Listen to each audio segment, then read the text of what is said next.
When I was applying to study in Canada, I had one question in mind like, how much does it cost living there? And now that I'm here, I want to share my real numbers so that you guys can decide if you think this is the perfect thing for you.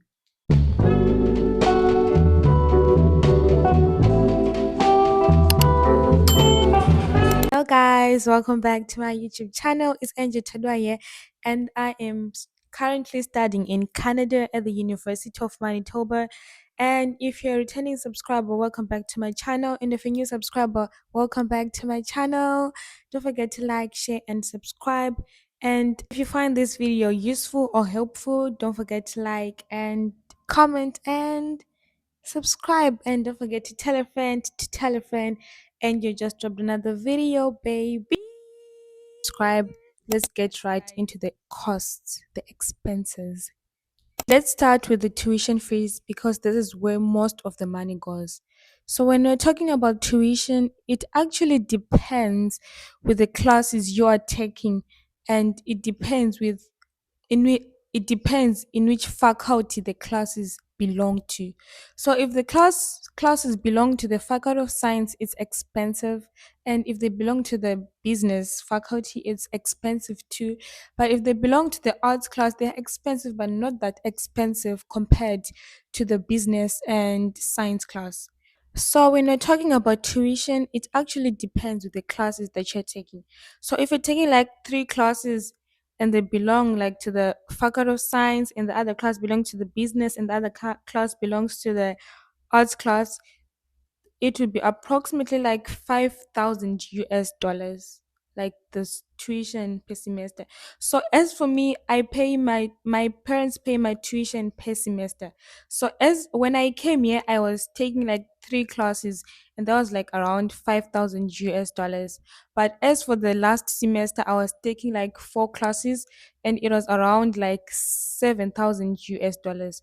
So it actually depends with the classes that you're taking, how many are they, and it depends with in which faculty they belong to. So if they all belong to the faculty of science, they're all going to be expensive. And if they belong to the faculty of business, it's going to be expensive. And if they belong to the faculty of arts, it's going to be not that expensive. So sometimes when you're taking your classes, you mix them like arts, science, business, depending on what your program wants you to take. So it usually depends with what classes you are taking, how many are they, in which faculty they belong. And there are things like health insurance and bus fares. They are part of the tuition. So if you're taking classes in winter and fall, the bus fare is part of the tuition. So you don't have to worry about that. So if it's summer, you have to figure out on your own like how to buy your tickets, how to fill out your Pego card, and how to do Ubers and all, because it's usually not covered like during summer because you're not taking any classes. Then let's move on to the rent. We have staying off campus and staying on campus. So when you're staying on campus, it's usually expensive, but things like food is covered for like on the on the rent if you're staying on campus. So it's usually expensive, but it's a good thing because you get to make friends easy compared to someone staying off campus.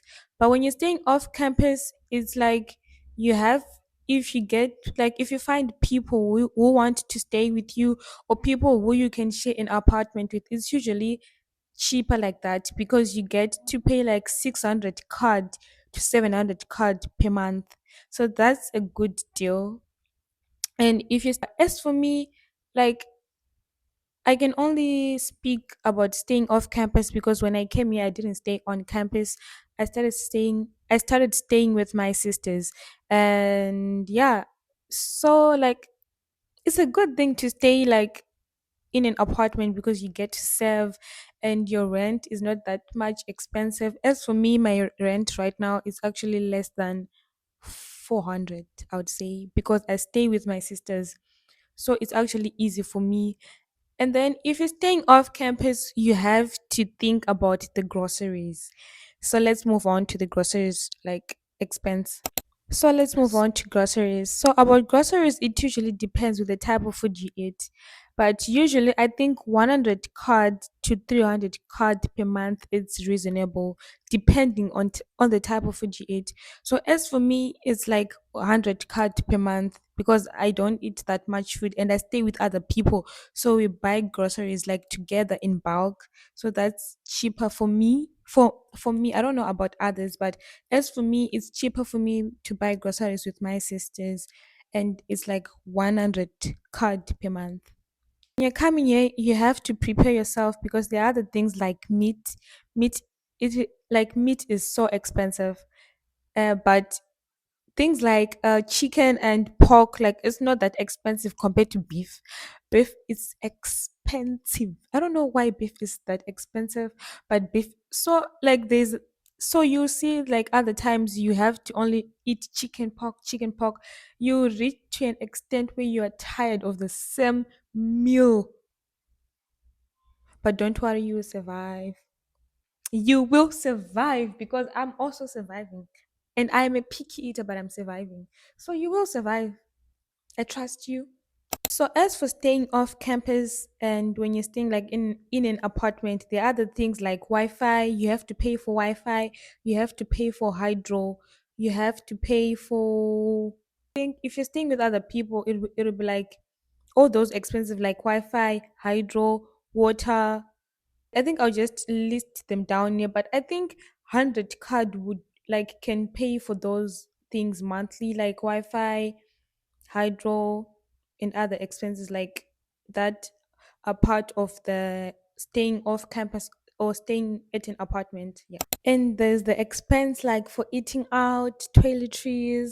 I'd say maybe 200 card is quite reasonable, but that depends too with how much you eat out and how many toiletries you need and how much toiletry you use. So that usually depends, guys. So these are, so guys, I'm just giving you estimates to like to figure out how you can navigate everything when you come here, or how to explain to your parents like I need this amount, that, this, that. And another thing that I would advise, if you're going outside the country, like if you're coming from Africa, or yeah, I would really advise like when you move to uni to another country, just like look for a job. So getting a job, I feel like it will make your life easier. You get to spend your money, you get to do whatever you like. If you want to eat out more, you can do that. So I feel like if you come, if you go outside the country, like in general, like when you're like settled and all, just look for a job. I know getting a job is hard. As for me, it was hard to get a job, but when I got one, like I was super grateful that I got a job, because now like I can now buy myself like other things that I want to buy myself. So it's now easy for me. So I think getting a job like will also make your life easier. So guys, we have another thing called the phone bill here. So when you come here, when you get a phone plan, you have there's a certain amount that you have to pay every month to renew the phone, like the data, the yeah, to renew the data every month. So there's yeah, you pay for your phone bill here. It's different from back home whereby you decide when you want to buy your airtime, when you want to buy your data, so it depends. But as for here, you have to pay for your phone bill every month. So And yeah. another thing that you should put on your budget is like the textbooks, because there are the classes that require you to have like a certain textbook, especially like the business classes, like the business classes, yeah. Some of them require to have textbooks and they are quite expensive. So I think for textbooks it depends with the classes that you're taking that semester, and your professors in general. Yeah. So you have to put the textbook cost aside. Just giving like roughly estimates. So let me just like do a breakdown of everything that I said in the video. So we have rent. For rent, I say like from 600 to 700 per month. For groceries, I said like 100 to 200 card per month.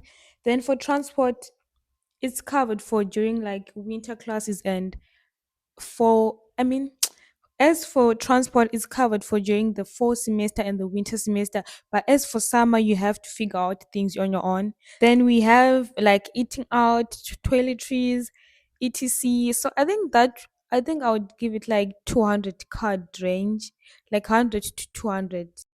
You're thinking of studying in Canada or applying here and you're from Africa, I feel like this video will help you like plan your budget, plan your expenses, like your expenses, and see how to navigate the whole thing. So if you want to know how to apply to come to Canada, I think I posted a YouTube video about it like a year ago. So if you just scroll down, you'll find the YouTube video about I was talking how I applied to start and like what are the documents that they need.